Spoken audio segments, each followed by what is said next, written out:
Ile jamaa nielewa kanipata kuelewa kama hivi. Basi nilikuwa nataka nikwambie hiyo kitu huwa mara nyingi sana napata hizo likes. Yaani mtu eti amenyolewa ameinuka, alafu client alikuwa yomwangalia vile alikuwa nyolewa. Mara nyingi sana mtu anasema ninyoe kama yule jamaa.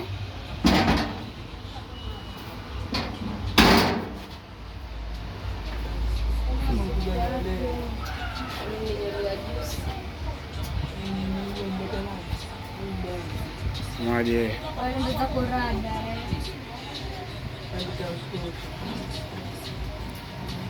Mbona hebu vua ile jikofia? Waambie mimi nimeelewa pia. Halo. Mwambie nimepata pesa. Sawa. Shukrani brother.